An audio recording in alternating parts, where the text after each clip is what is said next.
সবাই নিশ্চয়ই খুব ভালো আছো, এখন বিপদমুক্ত আছো এইটুকুই বলতে পারি। তবু অনেক জায়গাতে এখনও কারেন্ট জল সেভাবে নেই, কিন্তু তবু ঈশ্বর মাথার উপরে আছে, সবার বিপদ কেটে যাবে। তো চলো সবাইকে জানাই নতুন ভিডিওতে স্বাগত। আর সবাই যেমন ঠিকঠাক আছে, আমিও মোটামুটি ঠিকঠাক আছি। কালকে একটা ভিডিও দিয়েছিলাম যে বাচ্চার মা নাকি আবার বাতকুল্লাতে ফিরছে। তো সেখানে আমাকে বেশ কিছুজন কমেন্ট করেছো যে বাতকুল্লাতে ফিরছে, এটা ওদের গেম প্ল্যান বা অন্য কিছু। দেখো, আমারও কিন্তু এটাই মনে হয়েছে। আমি যে রেকর্ডিংটা পেয়েছি সেটাই তোমাদের সঙ্গে শেয়ার করেছি। হ্যাঁ, এখনও যারা শোনোনি তারা দেখে আসতে পারো আগের ভিডিওতে, কিন্তু সেখানে আমার তো কোনো হাত নেই। তো আমি কি বলবো, যেটা পেয়েছি সেটাই তোমাদের সঙ্গে শেয়ার করেছি। এবং এটা আমারও মনে হয়েছে গেম প্ল্যান, কারণ হচ্ছে তোমার ফোকলার সাথে কোনো রকমের সম্পর্ক নেই সেটা বোঝাবার জন্যই। এবং হয়তোবা যেহেতু ওদের প্রতিবেশী গ্রামবাসী, তাদেরকে দিয়ে এটা একটা রেকর্ডিং করে সোশ্যাল মিডিয়াতে ছেড়ে দেওয়া হয়েছে যে আমি ফোকলার সাথে সম্পর্ক নেই, হয়তোবা আমি আবার ফিরেও যেতে পারি। কিন্তু ফিরে যেখানে যাবে সে কি নেবে? কোথায় ফিরে যাবে? কার বাড়িতে ফিরে যাবে? এটা একটা বিরাট প্রশ্ন। তো চলো, ওটা সম্পূর্ণই গেম প্ল্যান। আর সবথেকে বড় কথা হচ্ছে, গামলা কখনোই চায় না ফিরে যেতে, এটা সবাই মেনে নাও। গামলা কিন্তু কখনোই চায় না ফিরে যেতে, এবং সন্দীপও তাকে নিতে চায় না।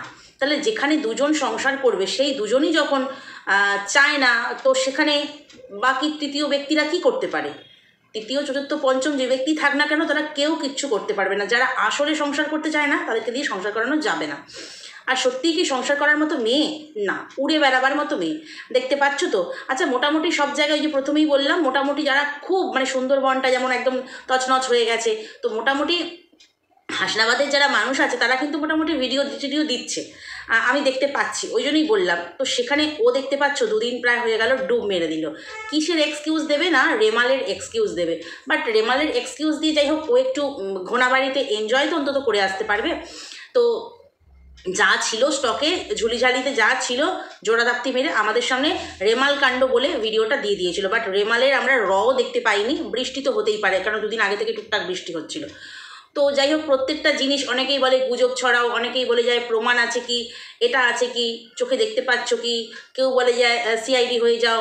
অ্যাকচুয়ালি আমরা যে কথাগুলো বলি না, পরবর্তীকালে সে কথাগুলো মিলে যায়। অর্থাৎ যেগুলো আমরা আগে বুঝতে পারি সেগুলো হচ্ছে পরবর্তীকালে মিলে যায়। ঠিক সেই কারণেই হয়তো ওর সাপোর্টারদের সহ্য হয় না।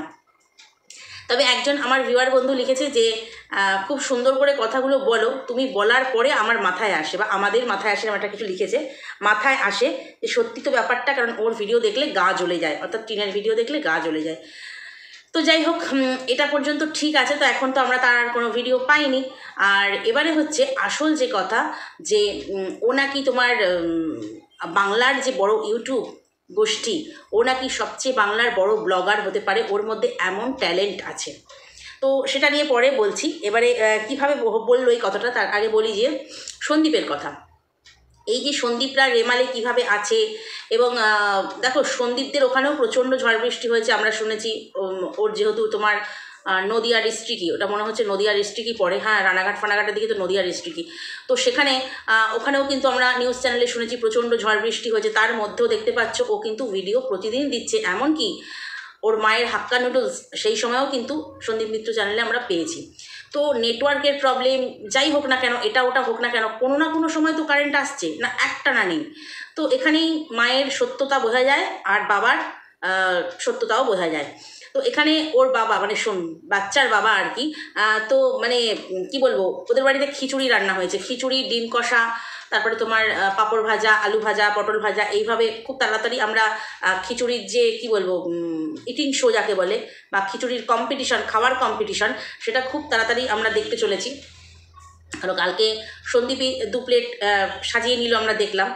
তো যাই হোক, এবারে হচ্ছে তোমার ওই যে ডিম কষার মধ্যে যে আলু আছে, তার মানে এর আগের দিনও মাংসের আলু দিয়ে খেয়েছে ওর মা সুগারের পেশেন্ট হয়ে এত লোভী কী করে হয়? কিছু কিছু মানুষের বক্তব্য, আর তার সাথে তো দালাল সুর মিলিয়েছেই, যে সুগার আছে কি করে এই আলুগুলো খায়। অ্যাকচুয়ালি ওর মা অনেকটাই আলু খাওয়া আগের চাইতে কমিয়ে দিয়েছে, এবারে বলি, আলু কিন্তু সেদ্ধ করে জল যদি ফেলে দেওয়া হয় তাহলে কিন্তু আলুর গুণাগুণটা নষ্ট হয়ে যায়, সেটা একটু একটু খাওয়া যেতে পারে। এবার কারোর সুগার হয়েছে বলে সে কোনো কিছুই খাবে না, সুগারের ধার কাছ দিয়েও যাবে না, কোনো কিছুই খাবে না, ভাত খাবে না, এটা খাবে না, ওটা খাবে না, মানে খাওয়া নিয়ে বলা হচ্ছে তো ওই জন্য বললাম, তাহলে কিন্তু সুগার ফল করে যাবে। প্রত্যেকটা মানুষের শরীরে কিন্তু একটু একটু সব জিনিসেরই প্রয়োজন আছে, নাহলে কিন্তু সুগার ফল করে যাবে। তো এবার হচ্ছে উনি এতটা লোভী, এতটা মানে কি বলবো স্বার্থপর, মানে এই শিলা দেবী, উনি হচ্ছে নিজেই রান্না করে আগেই ছেলের সঙ্গে খেতে বসে পড়ে। এই কথাটা আমরা বহুবার শুনেছি। কিন্তু দেখো, আমরা যেদিনকে দেখলাম যে সন্দীপ ওর বন্ধুর সাথে মোগলাই খেলো এবং একটি মোগলাই বাড়িতে নিয়ে আসলো, আমি নিজে দেখলাম, আমরা সবাই দেখলাম আর কি, যে ওর মা কিন্তু ওই যে একটা মোগলাই নিয়ে এসেছিলো টুকরো টুকরো করে, তো সেই টুকরোগুলো ওর মানে ওনার হাজব্যান্ডকে যথেষ্ট দিল, নাতিকে দিল, নিজে এক টুকরো খেলো দেখলাম। তো তাহলে সবটাই কি সবসময় ক্যামেরার সামনে দেখানো যায়? এবং ওর মায়ের রান্না কিন্তু খুব তাড়াতাড়ি রান্না হয়ে যায় এবং কৃষু যখন স্কুল থেকে আসে ওকে খাইয়ে দেওয়া হয়। ওকে না খাইয়ে বা স্বামীকে না খাইয়ে কিন্তু উনি খেতে বসে পড়েন না।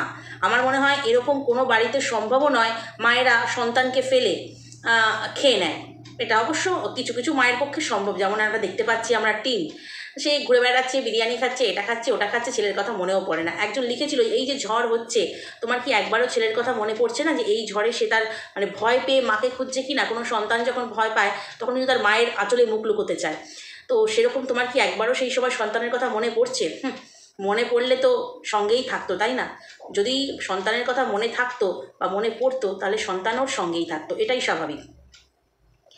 এবারে তোমার হচ্ছে যেটা বলছিলাম রান্নার ব্যাপারটা, রান্না যেহেতু খুব তাড়াতাড়ি হয়ে যায়, মানে মোটামুটি স্কুল থেকে আসার পরে ওকে ফ্রেশ করিয়ে ওকে কিন্তু খাইয়ে দেওয়া হয়। কখনোই ওই যে অনেকে বলে না একা হাতে খাচ্ছে, পেট ভরছে না, ওকে শুকনো ভাতগুলো দিচ্ছে, অ্যাকচুয়ালি ওটা সবার সঙ্গে অল্প একটু থালায় দেওয়া হয়, ওকে কিন্তু পেট ভরিয়ে আগে খাইয়ে দেওয়া হয়। এবং যখন ওকে খেতে দেওয়া হয় তখন কিন্তু সন্দীপের বাবাকেও খেতে দিয়ে দেওয়া হয়। এবার ছেলেকে দিয়ে দেওয়া হলো, মানে বাচ্চাটাকে দিয়ে দেওয়া হলো, স্বামীকে দিয়ে দেওয়া হলো, তারপর সন্দীপকে দিয়ে উনি নিজে বসে পড়েন। ওই জন্য সবার চোখে পড়ে যে মা ছেলে একসঙ্গে খায়। অ্যাকচুয়ালি বাড়িতে আর কেউ নেই, যদি ছেলের বউ থাকতো অবশ্যই শাশুড়ি মা বৌমা একসঙ্গে খেতো, আমরা দেখেছি, তখনও দেখেছি সন্দীপের মা, সন্দীপের বউ সবাই একসঙ্গে খেতে বসতো। তো সেখানে বউ যখন নেই, মা ছেলেতে বসে পড়েছে, তার আগে কিন্তু বাড়ির বয়স্ক যে আছে আর বাড়ির বাচ্চা যে আছে তার কিন্তু খাওয়া হয়ে যায়। এগুলো কি কমন সেন্সে আসে না? আমি বুঝতে পারি না, কেননা এগুলো নিয়ে এত কথা। এবার হচ্ছে ম্যাগি বানিয়ে দেওয়া হয়েছে, ডিম দিয়ে ম্যাগি বানিয়ে দেওয়া হয়েছে। আমরা দেখেছিলাম যে আটার যে নুডলস ম্যাগি নিয়ে এসেছিল সন্দীপ, যেটা একেবারেই সেভাবে ক্ষতিকারক নয়, এবং ঘরে এক আধ দিন কিন্তু এগুলো বানিয়ে দেওয়া যেতেই পারে। ছুটির দিন, বৃষ্টির দিন বাচ্চাকে বানিয়ে দিয়েছে, খাচ্ছে, তো টিফিন যেটাকে বলে ব্রেকফাস্টে, তো সেটা তো বানিয়ে দেওয়া যেতেই পারে, এক আধ দিন কি দেওয়া যেতে পারে না? আর বলো তো কোন বাচ্চাটা ম্যাগি খায় না, কোন বাচ্চাটা নুডলস খায় না? এত কিছু মেনে চলে, ও যেমন নুডলস খায়, ম্যাগি খায়, তার সাথে কিন্তু একটা করে ডিম সেদ্ধ খায়, ফল খায়, হেলদি ফুডগুলো কিন্তু খায়, সেটা দেখো, তাহলে কিন্তু ব্যালেন্স হয়ে যাবে। তো ওর ম্যাগি খাওয়া নিয়েও অনেক চর্চা, মানে কৃষাণুর ম্যাগি খাওয়া নিয়েও অনেক চর্চা শুনতে পাচ্ছিলাম। আচ্ছা, যে চর্চা করে বা যারা চর্চা করে তাদের বাড়িতে ম্যাগি তাহলে কোনোদিনও আসে না, ম্যাগি কোনোদিনও হয় না? তো কৃষাণুকেও কিন্তু রোজ দেয় না, রোজ কিন্তু দেয় না। ওর টিফিন, স্কুলে যখন টিফিন যায় এক এক দিন এক এক রকম টিফিন দেয়, তো ওকে কিন্তু রোজ ম্যাগি দেয় না, একদিন করে দিয়েছে বলে ওরে বাপরে বাপ, যুদ্ধ শুরু হয়ে গেছে, যুদ্ধ। তো যাই হোক, ওর সন্দীপ ওর ব্লগে বৃষ্টি টিষ্টি এটা ওটা সব কিছুই দেখালো, দেখলাম বৃষ্টির দিনে যেভাবে কাজ করতে হয় আর সেভাবেই দেখলাম। লাস্টে আমরা কি দেখলাম, যে পাড়ার প্রতিবেশী বা গ্রামবাসী যারা আছে, অনেকের বাড়িতেই তো ইনভার্টার নেই, কারেন্টও ছিল না, তো ইনভার্টারে চার্জ দেওয়ার জন্য কয়েকটা 3টে না 4টে মোবাইল দেখলাম চার্জ দেওয়ার জন্য। তো ও লিখেছে যে বিপদের দিনে এইভাবে মানুষের পাশে থাকা উচিত। তো সেটা নিয়ে একজন ভিউয়ার্স ওকে লিখে গেছে যে রাষ্ট্রপতি পুরস্কার দেওয়া দরকার। আর এটা নিয়ে দালাল যেভাবে খিল্লি ওড়ালো, মানে কি বলবো, দালাল যদি এইটুকু উপকারও কাউকে করতো তাহলে না বুঝতাম। কারণ বিপদের সময় কিন্তু ফোনটা যথেষ্ট মাস্ট, কারণ অনেকের অনেক জায়গায় আত্মীয় স্বজন থাকে, হয়তোবা যেগুলো বিপদগ্রস্ত এলাকা সেখানেও হয়তো আত্মীয় স্বজন আছে, ফোনে কন্ট্যাক্ট করতে না পারলে, অবশ্য ফোন শুধুমাত্র যে তোমার কন্ট্যাক্ট করার এখন হয়েছে তা কিন্তু নয়, ফোনে এখন প্রচুর মানুষের প্রচুর রকমের কাজ হয়। তো বিপদগ্রস্ত এলাকাতে অবশ্যই তাদের সঙ্গে কন্ট্যাক্টও সেভাবে করতে পারবে না, কারণ হচ্ছে তাদের ওখানেও নেটওয়ার্কের প্রবলেম হবে। তো ফোনে তো প্রচুর কাজ হয়, তো ফোনগুলো তাদের বাড়িতে কারেন্ট নেই বলে মানে চার্জ দিতে পারেনি, কিন্তু সন্দীপ সেটা তাদের বাড়িতে অ্যালাউ করেছে, চার্জ দিয়েছে। তো সেটা সত্যি কথাই। তো এই যে বিপদের দিন, ফোনটা যদি বন্ধ হয়ে পড়ে থাকে, ঠিক আছে, তো সেখানে অনেকের আছে হাজব্যান্ডরা বাইরে গেছে কাজে, যেতেই হবে, হয়তো রাত্রে ফিরবে, ঠিক আছে, তো এরকম অনেক অনেক ঘটনা থাকে। ফোনটা তো প্রচুর কাজে লাগে। তো সেই সময় ওই বিপদের দিনে ওই ফোনটা যে কাজে লাগবে, ওইটা যদি চার্জ না থাকে তা তো হবে না। তো ওইটুকু দিয়ে যে সন্দীপ উপকার করেছে, সেটাকেও কিন্তু খিল্লি করা হচ্ছে। কোথায় না, রাষ্ট্রপতি পুরস্কার দেওয়া হবে। আসলে এরা যারা বলে না তারা রাষ্ট্রপতি পুরস্কার, তার যে মূল্য কতখানি, সম্মান কতখানি, সেটা জানে? আমার মনে হয় না জানে। তাহলে সেটাকে নিয়ে অন্তত এটাকে খিল্লি ওড়াতো না যে সন্দীপকে রাষ্ট্রপতি পুরস্কার দেওয়া হবে। আর ওদিকে যে পরকীয়া করেছে, যে নোংরামো করেছে, দিনের পর দিন মিথ্যে বলে ভিউয়ার্সদেরকে ঠকিয়েছে, তাকে কি বলা হচ্ছে? সে নাকি বাংলার বড় ব্লগার হতে পারে, নাম্বার 1 ব্লগার, বাংলার নাম্বার 1 ব্লগার হতে পারে। তার মধ্যে সেই ট্যালেন্ট আছে। ও মাই গড, ট্যালেন্ট আছে! কী ট্যালেন্ট আছে? মানে বাচ্চার মায়ের কথা বলছে। এদিকে সন্দীপ নর্মাল যেরকম পরিপূর্ণ ব্লগ দেয় সেরকমই দিয়েছে, সেখানে বলছে রাষ্ট্রপতি পুরস্কার দেওয়া হবে, আর এখানে মানে একটা ব্যঙ্গ করে বলছে। তো যাই হোক, যে বলেছে সেই কতগুলো বেশ রিপ্লাইও পেয়ে গেছে, সুন্দর সুন্দর রিপ্লাই পেয়ে গেছে, একদম মুখে ঝাঁটা মারার মতন। কিন্তু এইখানে বাচ্চার মায়ের এমন কি গুণ আছে যে কিনা তোমার পেতে পারে তোমার বাংলার সবচাইতে বড় ইউটিউবারের শিরোপা, বড় ব্লগারের শিরোপা?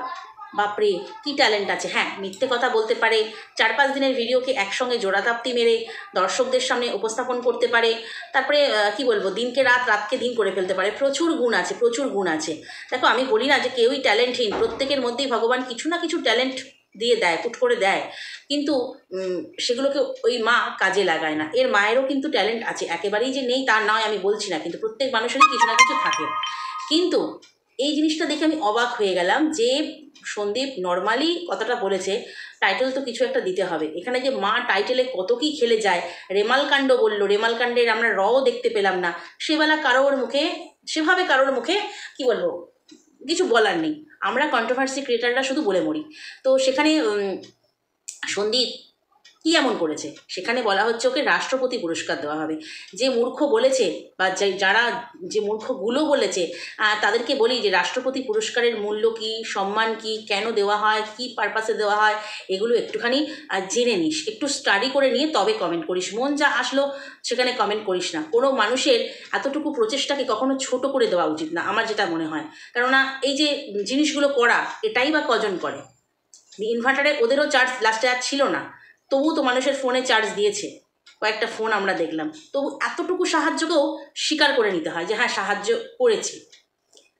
করেছে সন্দীপ, এটুকুকে স্বীকার করে নিতে হয়। ওদিকে মা হচ্ছে নোংরাপনা করে বেড়াচ্ছে, সেখানে মাকে বলছে ইন্ডিয়ার বড় ব্লগার হবে। বাপরে, বাংলার বড় ব্লগার হবে, ইন্ডিয়ার না, বাংলার বড় ব্লগার হবে। হয়তোবা কোনদিন বলতে পারে ইন্ডিয়ারও হবে। তো এইটাই হচ্ছে কথা, যে মানুষ সঠিক জিনিসের মূল্য কখনো দিতে জানে না। যেটা ভুল, যেটা নোংরা, যেটা কি বলবো, খারাপ জিনিস, সেই জিনিসের মূল্য বেশি করে দেয়।